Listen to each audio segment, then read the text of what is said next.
During her 4-day state visit to Iran, President Park Geun-hye sat down with her counterpart, President Hassan Rouhani, to discuss ways to enhance cooperation between the two countries. 특히 이번 방문이 이란이 국제사회와 함께 평화와 번영을 위해서 나아가는 시점에서 이루어졌다는 점에서 양국 관계의 새로운 발전에 중요한 계기가 될 것으로 기대합니다. زمینه‌های بسیار زیادی برای فعالیت دو کشور و همچنین کارآفرینان کره جنوبی در ایران وجود داره، از نفت و گاز گرفته تا بخش صنعت و معدن و بخش‌های زیربنایی. The summit meeting culminated in a joint statement on comprehensive partnership between Korea and Iran. In the first joint statement issued since establishing diplomatic ties, the two countries agreed to work together in various fields, including politics, the economy, and culture. The leaders also shared their sentiment toward denuclearizing the Korean peninsula. Not only that, President Park also met with Iran's supreme leader, Ayatollah Ali Khamenei. 하메네이 최고 지도자는 대통령님의 근본 역사적 이란 방문을 높이 평가하면서 이번 방문이 양국 관계가 새로운 단계로 발전하는 좋은 계기가 되기를 바란다고 하였습니다. Iran is located in a strategic geopolitical location that connects Asia, the Middle East, and Europe, and is rich in oil and natural resources. More reason why there are high hopes that Korea and Iran will extend mutual benefits and expand cooperation following this landmark visit.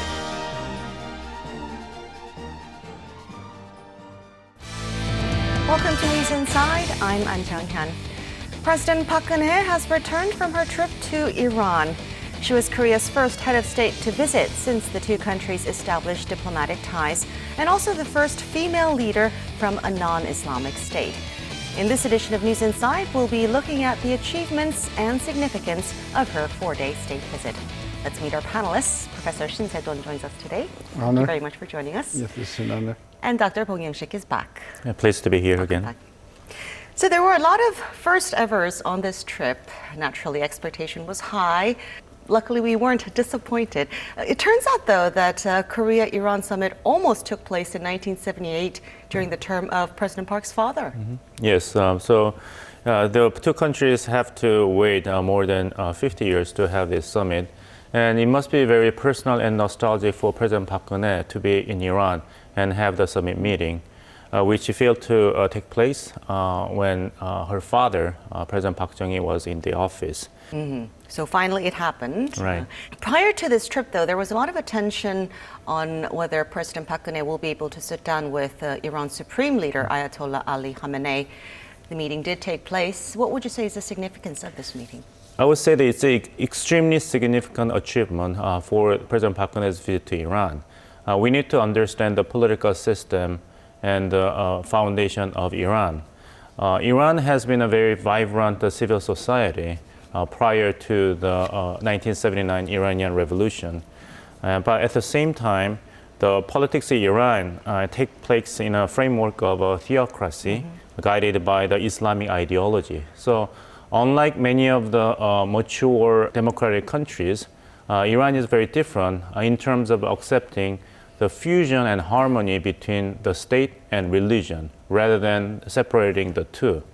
So the supreme leader is the most powerful political office, not only the religious leader, but also political figure, because the supreme leader appoints the heads of the most powerful posts, including the commanders of the armed forces and director of National Radio and Television Network, as well as the members of National Security Councils dealing with the defense and foreign affairs.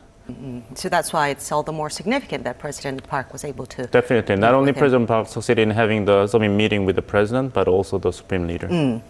Now, some speculate that President Park's trip may have included a strategic calculation to pressure Pyongyang. If you could tell us more about relations between North Korea and Iran. Yes, this trip is also very significant in terms of keeping Iran closer to South Korea and away from North Korea, which has been a traditional security partner in many regards in the past. North Korea and Iran have been part of the so-called ring of missile commerce. that both trade important parts of the long-range and middle-range missiles to each other. One example was that when North Korea tested Taepodong in 1998 and 2006, dignitaries of Iranian government were actually present at the test site. But after the economic sanction was imposed by P5+1 in order to pressure Iran to give up its nuclear weapon program, then the missile trade between Iran and North Korea also get terminated. So it is a very timely diplomatic initiative by South Korean government to try to bring Iran closer to South Korea. Mm-hmm. So do you think this strategy will work towards pressuring Pyongyang? I would say that theoretical and symbolic sense, it is very important because in order to persuade North Korea to abandon its nuclear and missile programs, we have to make every single possible effort, regardless of its practical feasibility. But unfortunately, Iran does not have the trump card to sufficiently dissuade North Korean leadership to walk away from its pursuit of nuclear and missile programs and follow the successful model of denuclearization that Iran agreed with the outside world. There are two main reasons why, unfortunately, North Korea will not be like Iran. One is that Iran is different from North Korea in that the political leadership is actually accountable for the demand and voice of common people because of its a long tradition of a vibrant civil society and the urbanization. Because the Iranian economy is heavily dependent upon its trade with the outside world. When people suffer, then people will cast their ballots to change the leadership, as well demonstrated by the change of presidents in recent years.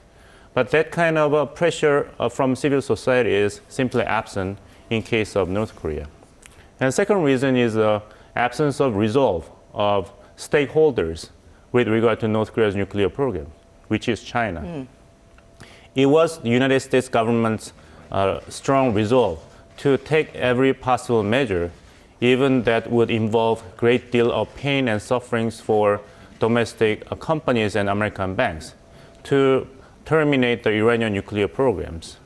2012 National Defense Authorization Act actually implemented the secondary boycotts, which bar any transactions between Iranian entities and American entities. Right.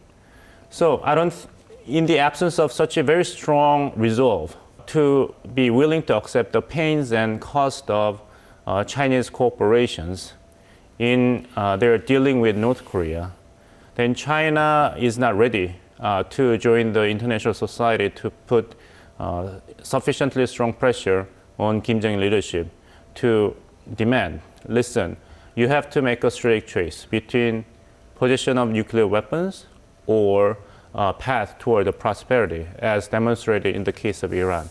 Unfortunately, China doesn't seem to be at that tipping point. Well, President Park's Iran trip had everything to do with securing new business opportunities.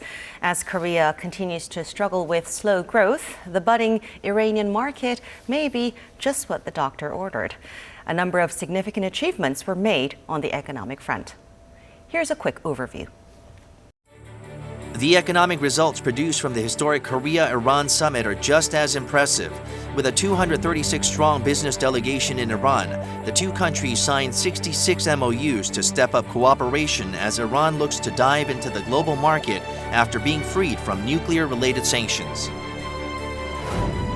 Korean companies will hope to take away large chunks of the combined $37 billion projects that span across the fields of infrastructure, energy, and healthcare.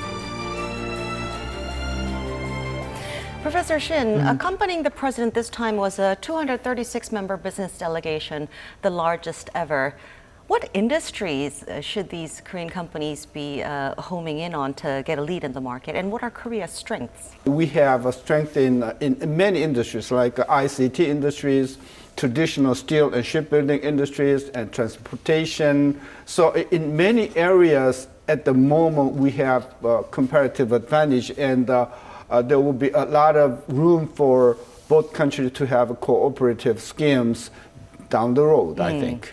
And dozens of MOUs were signed as a result of this trip. What needs to be done for these MOUs to lead to actual results? Well, there has been some criticism throughout the history of building up MOUs between two countries. In particular, for Korean case, previous government had more than 50 MOUs, but only 3 or 4 actually materialized. And we want to have better cases this time, but MOU is MOU. It could be legally binding or it could not be. So that depends on, how Korean government and Iranian government opens mutual negotiations and stuff. But about 60 some MOUs, only a handful of agreements are de facto intergovernmental contracts. So we have a lot more rooms to develop into further materialization of bilateral talks, and we hope we have quite substantial contracts between two countries and firms. Well, at the moment, there's no shortage of countries trying to gain a foothold into the Iranian market. Some say, though, Korea is behind China when it comes to Iran's preferred trading partner. Yeah. What do you think? Yeah, the President Rouhani visited China 2014. And early this year, Premier Xi visited Iran. China knows the importance of Iran, not just economically, but geographically and diplomatically. But we have our own advantages and then comparative advantages against China. So we could win very practical agreements with the Iranian government in many different areas.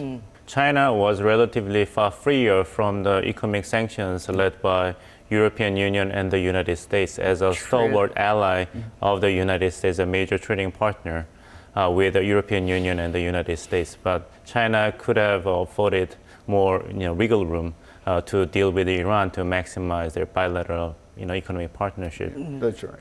Looking at broader Middle East relations, now U.S. and Iran relations seem to be warming quite a bit since the lifting of nuclear-related sanctions.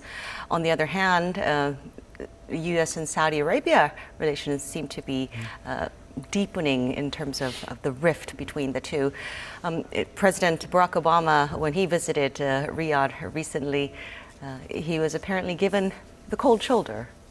Well, that's a kind of a subtle retaliation for President Obama's previous remark on a news interview that Saudi Arabia needs to learn to live with Iran as neighbors. Share the neighborhood right. with Iran. Share the right? neighborhood. And I don't think many people in the Iranian government really appreciated his remark. There's a clear sign that there's a growing rift between Saudi Arabia and United States, despite the basic foundation of their security and economic partnership is still in place.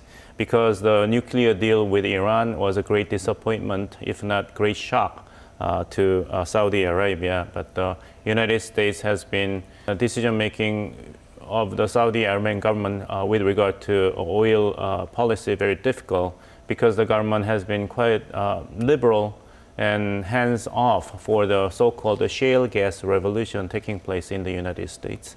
And the United States government has been increasing its critical voice with regard to a very poor record of human rights and gender equality in Saudi Arabia. So United States are coming very candid about Saudi Arabian domestic politics, and its foreign policy has not been too welcomed by Saudi Arabian political leaders. And as the Iran's opening to the world has been gaining momentum, then the concern has been deepened inside Saudi Arabia in terms of geopolitical competition for regional leadership.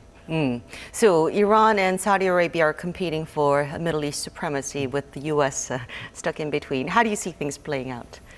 Well, in order to understand the future relationship between United States and Iran, we have to also consider the choices by Saudi Arabia. Just last month, I think it's 25th of April, Prince Mohammed bin Salman, who is number 2 in the succession rank, and the most represented figure inside the Saudi Arabian government leading the national defense. He's the Secretary of Defense and also President Aramco. Declared the Vision 2030.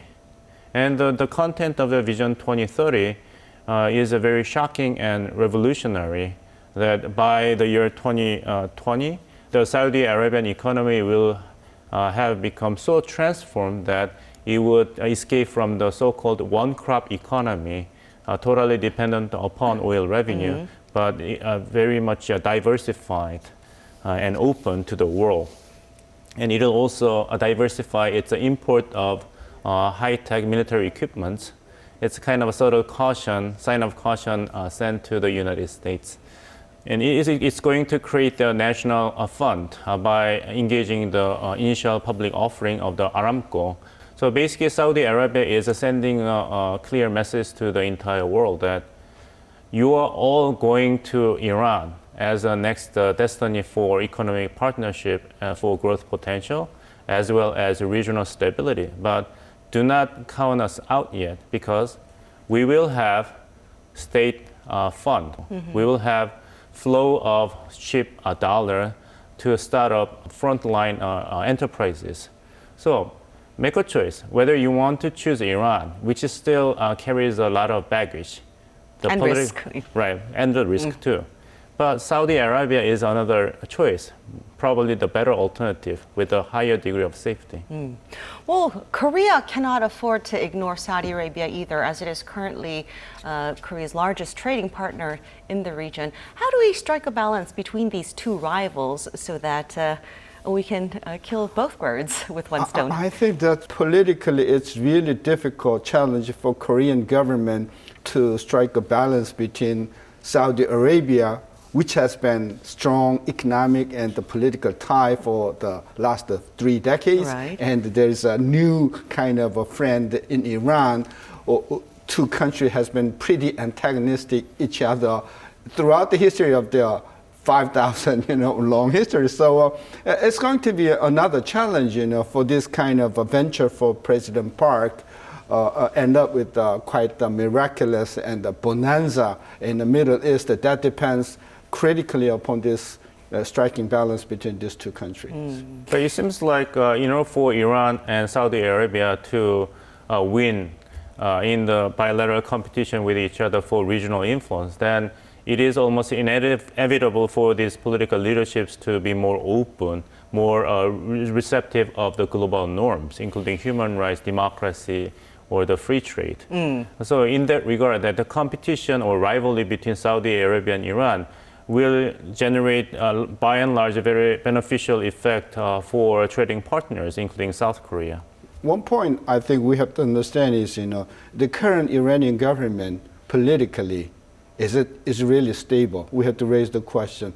A recent, congressional election, the ruling party won just 122 members. They are quite short of a majority, very hardliners and independents. So the political system in Iran, as though it looks pretty stable, but underneath the current surface, I think there is a pretty much room for political instability in Iran, as much as other parts, Middle East countries are politically unstable. But we can also say that the Saudi Arabian politics carry as much political risk as Iran, because the royal family just changed the succession rule, which used to be shifting the power from between brothers to different generations. So it will be a very new experiment for Saudi Arabian royal family about how to continue the political system with a very young leadership. The prince are in their 30s, and they're in charge of foreign policy, domestic politics and economy. So it sent out a clear message to domestic constituents in Saudi Arabia, which has been criticized not only by outside world but internally too anachronic, too old-fashioned and inward-looking. That now, under the very young leadership, that Saudi Arabia will gradually escape from gerontocracy. So there will be a competition. And Iran has a free election, probably the longest and the most reliable history of change of leadership via elections. So the political stability, in my personal opinion, in both Saudi Arabia and Iran will not be the critical obstacle for continued expansion and opening of national economy. As for doing business with Iran, there are a lot of expectations, but just as many concerns as well. We asked for some expert advice about breaking into the market. 우리 기업의 그 시장 개척을 지원하기 위해서 오랫동안 금융 지원 검토를 했고요.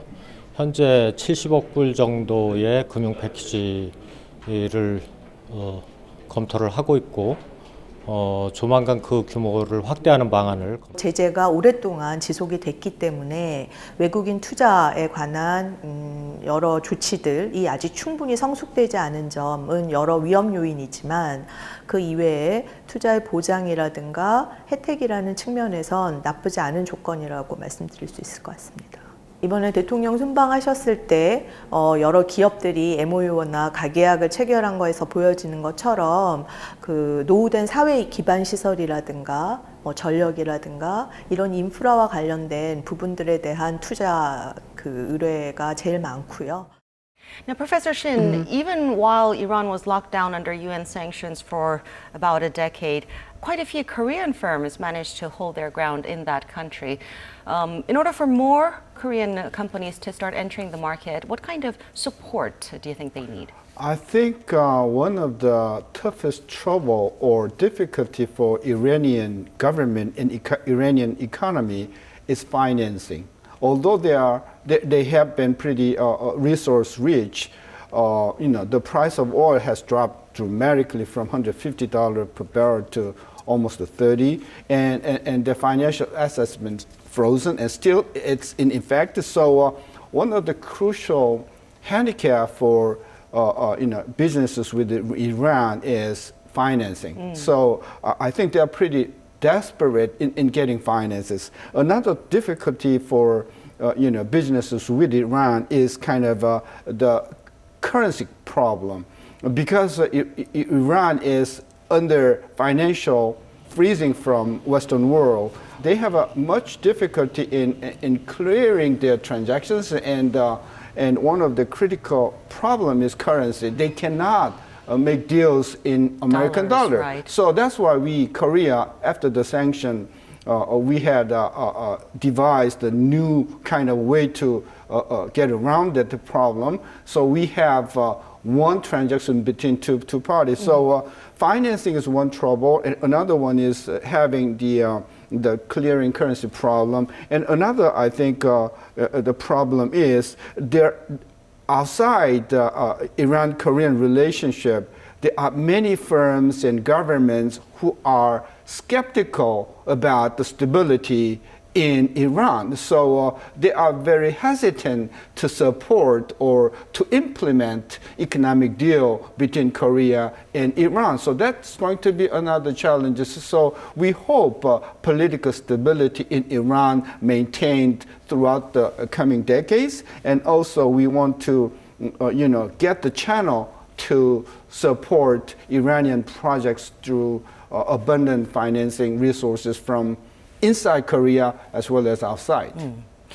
Well, business and trade may have topped the agenda, but cultural exchange also plays an integral role in bringing countries together and enhancing mutual understanding. Various cultural events took place in Iran during the president's visit. Here are some of the highlights.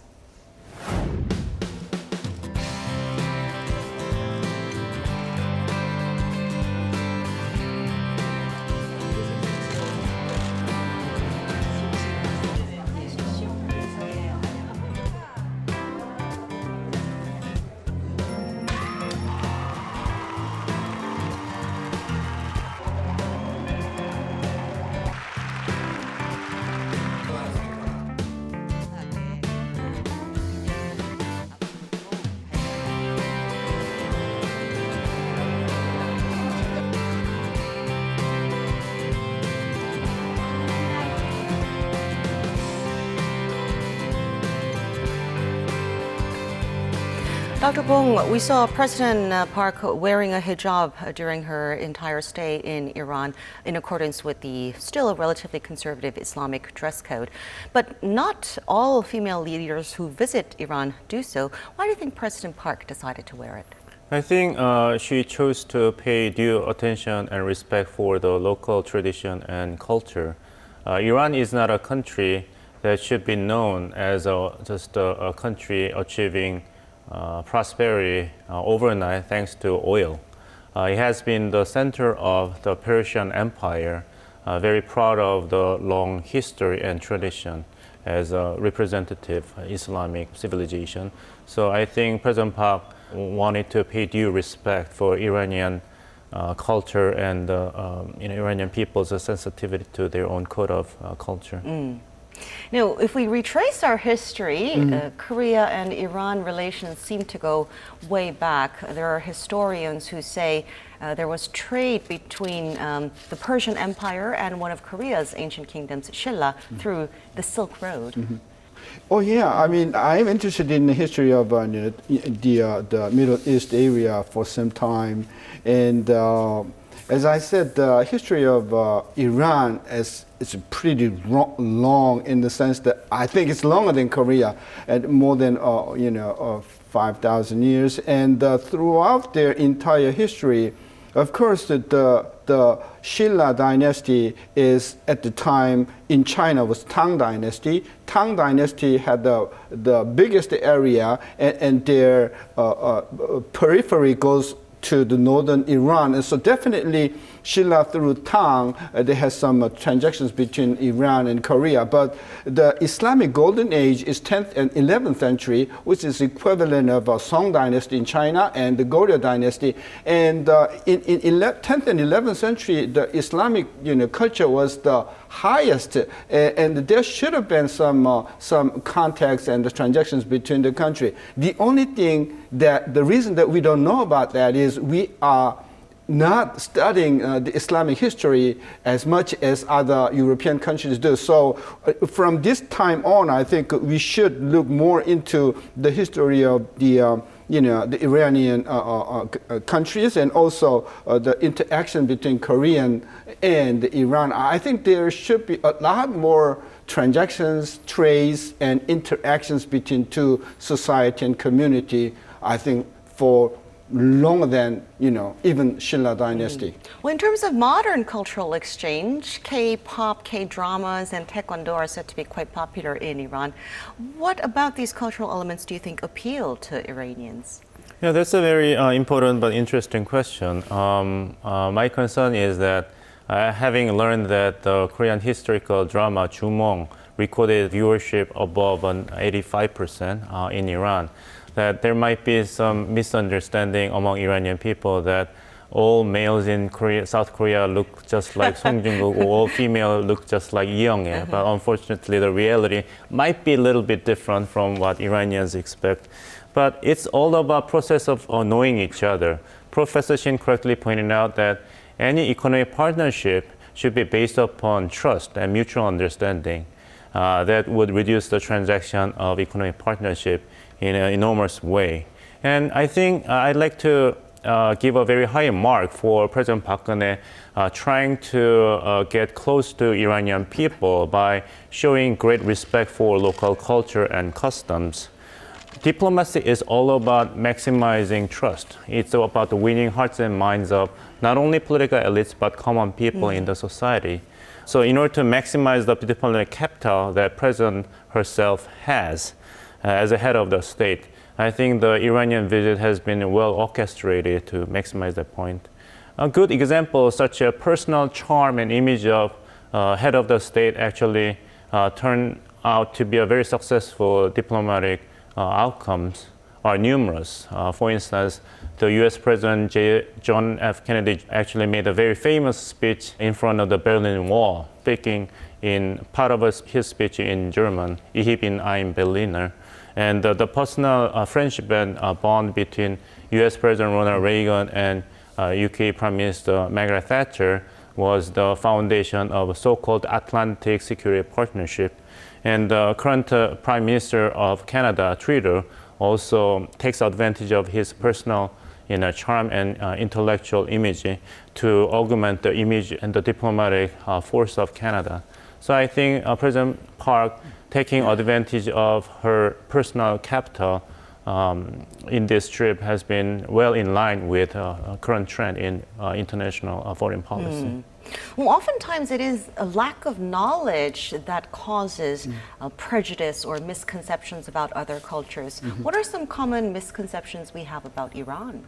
Well, Korean, boasting long history and cultural advance, but in looking at the number, Iran is more culturally advanced in the sense that UNESCO World Heritage Site, Iran has 19, which is fourth in Asia and entirely 12th in the world, but Korea just 12, so 23rd in the world. So we have to respect Islam as very culturally advanced, not just in antiquated times, but also in current times. So we have to respect them, we have to respect their culture, respect their history, respect their religion. But just talking about Iran as an opportunity to make money, especially in the short run, I think it's pretty dangerous, especially very religious peoples in Iran. We have to earn their mind, we have to read their mind, we have to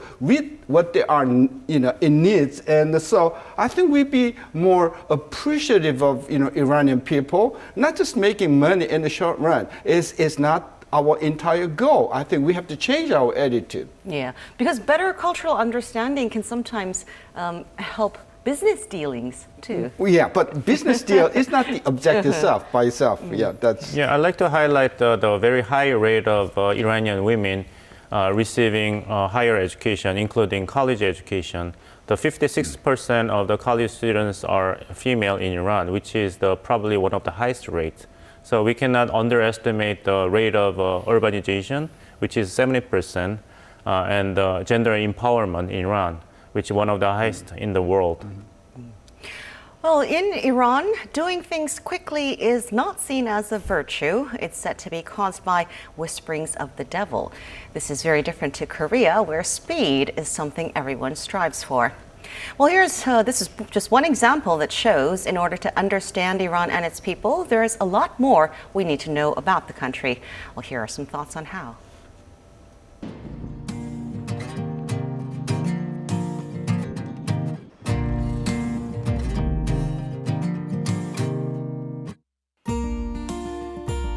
이란 문화를 특징 짓는 걸 두 가지로 꼽을 수가 있을 텐데요.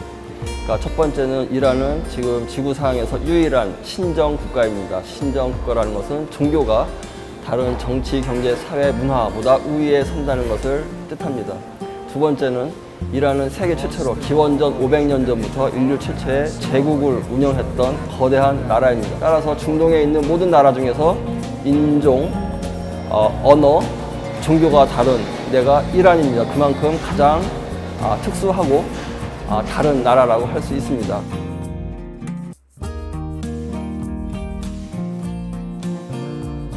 우리가 그들과 접촉할 때 그들의 문화를 충분히 존중해줘야 되고 우리가 가지고 있었던 상대적인 이미지를 불식시킬 필요가 있습니다. 또한 중세부터 페르시아 상인들은 유명했습니다. 그들은 무역 거래를 함에 있어서 일단 거래보다는 양자 간의 신용관계를 더욱 중요시 여겼습니다. 따라서 이번 블루오션으로 떠오른 이란 시장에 진출할 때 단순히 경제적 관계로만 볼 것이 아니라 이들과의 신뢰관계를 먼저 구축하는 것이 꼭 필요하다고 봅니다.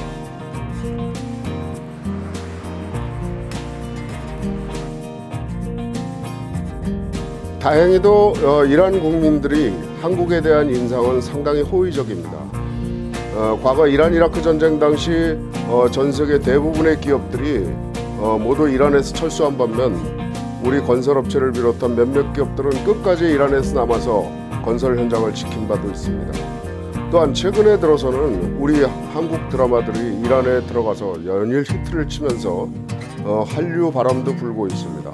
우리가 이란에 알리고 싶어 하는 것과 이란인이 받아들일 수 있는 한류는 서로 많이 다릅니다. 문화는 상호 교류일 때 가장 의미가 있고 서로가 서로에 대한 이해와 존중이 생기는 것입니다.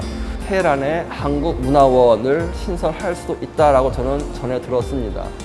그렇다면은 그 한국 문화원이 두 나라 문화 교류의 총분산으로서 많은 일을 앞으로 해 나갈 수 있으리라고 생각을 합니다. Now, different cultures may also lead to new opportunities, and we've seen recently Korean companies and the government trying to promote halal exports to the Middle East, but I believe there are still a lot of obstacles in the way. What are some problems that need to be addressed? Well, as I said, we have to avoid being short-sighted. The short-term profit making is not our real goal. We want to understand more, we want to interact more, we want to give as well as take more through Iran. So from previous experience with China for the last 3 decades, we benefited a lot from China. China being highly, rapidly developing economy, we made a lot of benefit out of it. So I hope that the Korean-Iranian relationship is to Korea as a second China. They have plenty of resources, plenty of history, plenty of culture. So I want this relationship be broader in perspective and deeper in their relation and have a longer run perspective. So I think that's the crucial for the success of this kind of venture for this government through the historical state visit to Iran. Well, that requires the effort of the people themselves. It seems in Korea there's a widespread misunderstanding about halal or Islamic culture. Right, but the basic principle of any religion is that if you only know your religion, then you cannot really fully comprehend your own religion. You have to properly understand the value of a religion in comparison with and in connection with other religions. So I think I like to be on the positive side that given that South Korea has achieved great deal of opening and as an avid participant of the trend of globalization and multiculturalism in recent period, that time seems to be on the side of South Korea and Iran to get to know each other better and get the proper understanding of their own ways of life. So in Seoul we have Tehran Road, and in Tehran there's Seoul Street, right?